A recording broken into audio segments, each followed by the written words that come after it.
people like me. You need people like me so you can point your fucking fingers and say, that's the bad guy.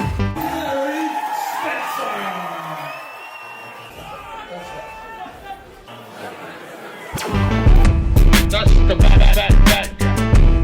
That's the bad guy. That's the bad guy. That's the bad guy.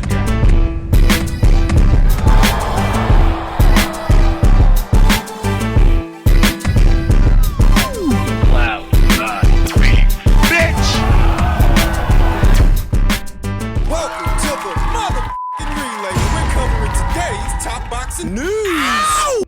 Okay, we'll start with this. Later on this year, on Thursday, 23rd of March, it appears that Mary Spencer, she'll be returning to action on the undercard of Christian Mabili versus Carlos Gongaro. And what is already shaping up to be a decent-looking card, decent-looking matchups. You've got Christian Mabili versus hard-punching Carlos Gongaro. You've got Simon Keane. He's going to fight seasoned veteran Eric Molina. I thought that guy retired. Apparently not. And Mary Spencer will be looking to rebound off her first professional loss to former champion of Belgium, Femke Hermans, in what was a one-sided affair, mostly one-way traffic the entirety of that fight. I haven't lost faith in Mary Spencer. I still believe she has what it takes to become the most dominant force, if not one of the most dominant forces, in the women's junior middleweight division. She just suffered a little setback there opposite the ring, a more experienced fighter than herself, a former champion, and it's all right. These things happen. If Natasha Jonas can go on to become a junior middleweight champion, having campaigned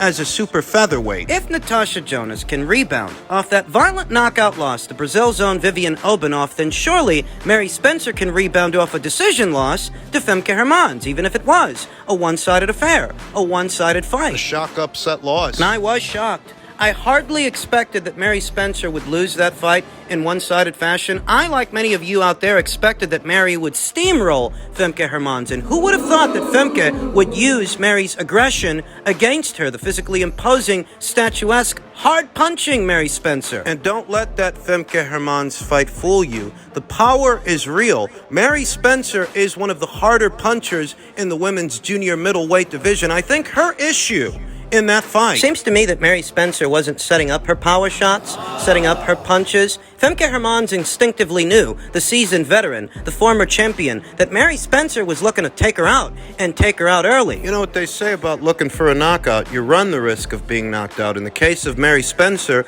you run the risk of being countered and knocked down in the fight. We saw Mary Spencer hit the deck off a shot. We saw Mary Spencer knock down off a punch. And even though the referee didn't rule it a knockdown, he ruled it a slip. We all know what we saw. She got dropped. Overcommitting to her punches whilst coming forward, overcommitting to her shots, and getting countered. What needs to change is Mary needs to learn to disguise her punches with other punches. The jab in particular, and different variations of it. The step jab, the stiff jab, the flick jab, the cadence of the jab. What intentions are on the lead hand? Are they bad intentions? Are they all fastballs? Because you don't want that. You want to use different variations of the jab in order to condition the opponent to defend themselves against that punch in particular, so they're not mindful of other punches, like perhaps the straight right hand, the right cross, maybe a body shot, maybe a gut-busting left hook to the body, or an uppercut from down below, an uppercut that Mary Spencer can really drive because she's a statuesque fighter, an uppercut from a statuesque fighter that can really turn those hips and drive that shot, split the guard. I can't fault Mary Spencer for what happened opposite the ring, Femke Hermans, because she had already faced a former champion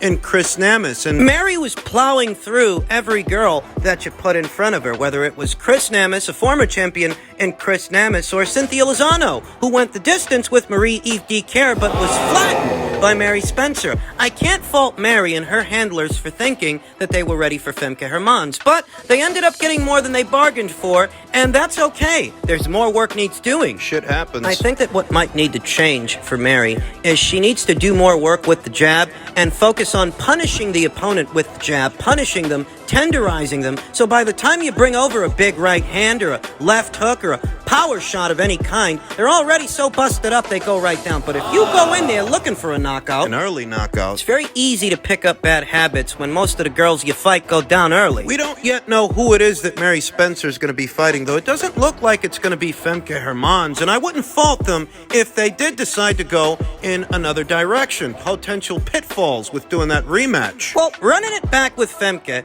might prove to be more expensive than Eye of the Tiger management wants it to be at this stage in Mary's career. She doesn't owe Mary Spencer a rematch. She might want more money for a second fight. She might, so that's a potential pitfall. That doesn't rule out a second fight. That doesn't rule out a rematch, but it's a plausible scenario. And yet another reason they might want to put off facing Femke straight away for a second time is because Mary needs more work. If the Femke Hermans fight told us anything, it told us that. We don't know here and now who Mary's going to be facing in her next fight, but I wouldn't be at all surprised to see that it might be someone else. It could be. The Femke Hermans fight could be a fight that they revisit later on down the line. We'll see who she ends up fighting, though. As stated, I haven't lost faith in Mary Spencer. She can rebound off that loss and go on to become a champion. I think she can. I think she will. Look for the ring return of Mary Spencer March 23rd on Thursday by way of Eye of the Tiger management. For a show that's likely going to be shown on ESPN+. In men's super lightweight news, Tosh Jailer says he needs 6 to 8 weeks before he can put any kind of pressure on his foot. By now, you all may know that the Jack Caterrall rematch has been delayed due to Josh Taylor's injury to his plantar fascia. What the fuck is that? The arch of his foot. Hopefully the rematch. It depends on the recovery of the injury. It's a torn tendon on my foot, Taylor told ID Boxing. It's not one I can rush. The recovery time is just going to have to take its time. We're talking at least 6 to 8 weeks just before I get back on my feet, back to training, putting any kind of pressure on my foot. It's very frustrating. I was fired up for this fight. I wanted to do this fight. I was flying in the gym. Everything was good. Weight was good. Sparring was good. Everything was going really well. And then I got hit with a hell of a blow. Unfortunately, just one of these things that are out of my control. These things happen. Unfortunately, yeah, I'm gutted. You think Josh Taylor's faking an injury? I think irrespective of what's really going on here, it's not encouraging for Tosh Jailer. If he's faking an injury, Well, obviously, that's not good. but even if he's telling the truth and his plantar fascia is in fact injured, well, that's not good either, because then that means going into the Caterrall rematch, this guy's coming off an injury. Again. Most may not remember that their first meeting, their first fight was delayed due to Josh Taylor suffering an injury then. He's suffering one now, at least according to him, and based on that, he's been issued a medical certification notice by the WBO requiring proof of injury. He's got to prove that he is in fact injured, otherwise he may be stripped of the WBO title, and it's the only title he's got left. He forfeited the IBF title, the red belt, last year, and the WBA title, the WBC title. That went vacant. Regis Prograrius subsequently went on to win it opposite the ring Jose Zepeda. Josh Taylor's fall from grace has been a steep one. I really liked his chances ahead of this rematch. I really liked his chances in a second fight, but based on this injury, I won't lie to you, it's not encouraging. It's not looking good at all, because even if he is telling the truth and he can provide medical documentation that corroborates that, that still means he's coming off an injury. Just like he was in the first fight. Please be advised that on January 21st, 2023, official boxing news outlet Boxing Scene reported that the above referenced fighter suffered a tear to his plantar fascia, forcing a postponement of his previously scheduled title defense against Jack Caterrall on March 4th, 2023, at the OVO Hydro Arena in Glasgow, Scotland, United Kingdom. WBO Championships Committee Chairman Luis Batista Salas informed Top Ranks Bob Arum, Taylor's promoter, via an official letter, a copy of which was provided to BoxingScene.com. Therefore, considering the foregoing, Mr. Taylor is hereby ordered to submit within the next 5 days upon issuance of this notice a detailed medical explanation of his injury, findings, recovery, prognosis, and his orthopedic specialist's opinion as to when he will be physically and medically cleared to compete and return to active competition. As previously reported by BoxingScene.com, Taylor suffered a torn plantar fascia which affects the mobility on the arch of the foot. Word of the injury made the rounds just prior to a Sky Sports box office event this past Saturday, where Taylor and Caterrall were both on site at the AO Arena in Manchester, England. to promote their rescheduled rematch, which was already pushed back from last November and then moved from a targeted date January, early February time frame. I was looking forward to this fight, and I liked Josh Taylor's chances, but now I just don't know. The WBO's putting him on the spot. He's got 5 days to produce documentation that proves he is in fact injured so he can remain WBO champion. If he loses that title, he loses the last title he's got left, and he won't be a champion of any kind anymore. Well, he'll still be lineal champion. Whatever the hell that's worth behind the stinker he put on opposite the ring Jack Caterrall in their first fight, the Scotsman is now at risk of losing his last remaining alphabet title outside the ring. Failure to comply with this order will result in Mr. Taylor waiving all rights hereunder, and with the committee proceeding per WBO regulations of World Championship contests, noted Batista Salas, there was talk of an interim version of the WBO 140-pound title being made available should Caterrall choose to take a stay-busy fight whilst waiting for the Taylor rematch. Such a determination will come upon resolution of this matter, along with a firm update on when Taylor is expected to be cleared for a ring return. Make it Weiss, why don't you? If Jack Caterrall, who's been out of action just as long as Josh Taylor, you have to remember, neither guy has seen action since they last fought. And if Jack decides that he wants to take a keep busy fight instead, that really makes matters worse for Josh, because that will mean that Josh has significant ring rust to shake off, and he's coming off an injury, but Jack's cool as a cucumber. He will have effectively shaken off the ring rust and be primed for a second fight, for a rematch. Tosh Jailer better hope that Jack Caterrall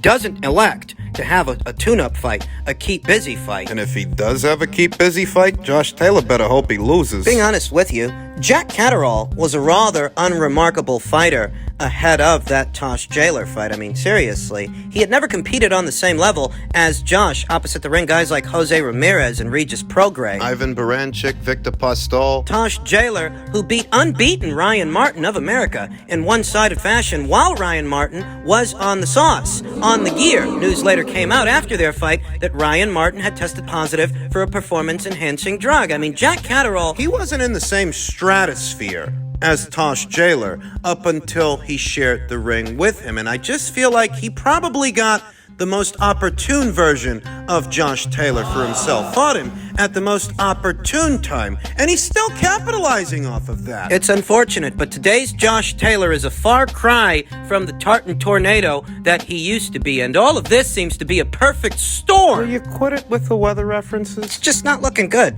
especially if Jack elects to take a keep busy fight, an interim fight. I may have to change my position on what happens in that rematch. I may have to change my position on what happens in that second fight, if it even happens. These fights between Jack and Josh seem all but cursed. The first fight was delayed due to an injury. This rematch has been riddled with postponements due to injuries. It's not looking good for Josh. Finally, in men's welterweight news, Oscar De La Hoya took to his social media and tweeted, Terrence Crawford versus Virgil Ortiz at Cowboy Stadium. Who wins? The flamboyant former champion turned boxing promoter must be playing with the idea that Virgil Ortiz versus Terrence Crawford is a fight to make, and I happen to agree with him. Never mind the feuding factions of fans still playing the blame game. Who do you blame for Terrence Crawford versus Errol Spence Jr. not happening? Because irrespective of who you blame, it doesn't look like it's going to go down, no matter how you slice it. It's Errol's fault. Errol Spence Jr.'s very next fight is going down at junior middleweight. In spite of the fight being ordered as a welterweight contest, a mandated welterweight title defense for Errol Spence Jr. in defense of his WBC title, it's happening at 154 pounds. Why do you think that is? For no title at all. Do you get the sense that after taking on Keith Thurman, if he wins, he's going to drop back down to 147 pounds? Errol Spence Jr. has been campaigning as a welterweight for years now, and he's busting at the seams. That's likely the reason why both he and Keith Thurman are electing to have their fight at 154 pounds, because Errol ain't coming back to 147. Then why is the WBC and all the other sanctioning bodies letting him hang on to those titles? Why did Tom Brown of TGB Promotions petition the WBA for their blessing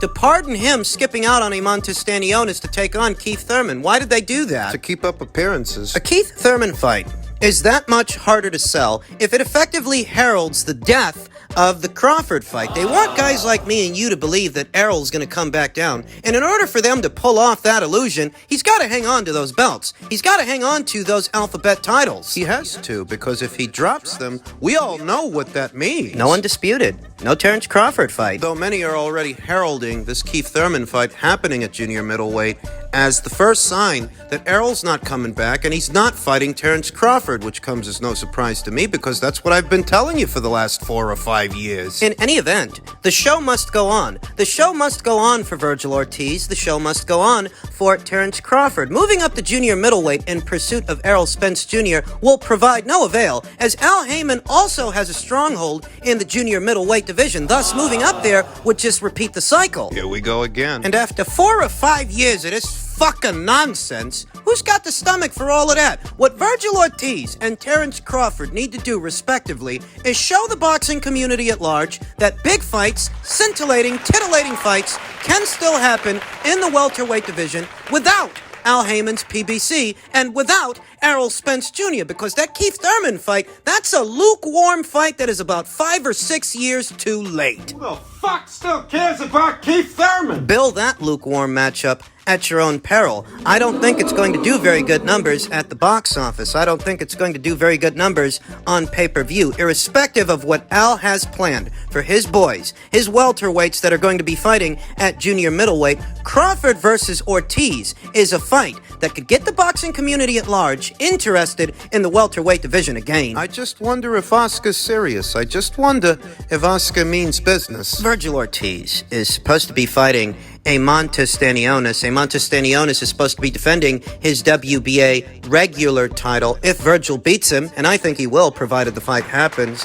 Virgil will be in a pole position to be elevated to full champion status should Errol Spence stay up there at junior middleweight and vacate his welterweight titles. They've still got to reschedule Stanionis versus Ortiz. Stanionis was said to have suffered an appendicitis and he had surgery for it. He's supposed to be in recovery, make of that what you will, but that's a fight that needs to be rescheduled because it's a fight that was ordered. It was ordered by the WBA. They've got to do it. Virgil wins that fight and he wins that version of the WBA title. He's in line to become a champion, but he's not going to get a Spence fight. And neither is Terrence Crawford. A fight between them, however, a fight between Terrence and Virgil, somewhere down the line, perhaps later on this year, that's a fight that could get people buzzing about the welterweight division again, because the welterweight division's been a dud. You saw what the numbers were for Spence versus Ugas. Didn't even crack 300,000. Since having debuted on pay-per-view, Errol Spence Jr. has not been able to duplicate the success that he had at the box office opposite the ring, Mikey Garcia. His numbers have steadily gone down. I really don't think these Keith Thurman pay-per-view buys are going to be any better. But if Oscar De La Hoya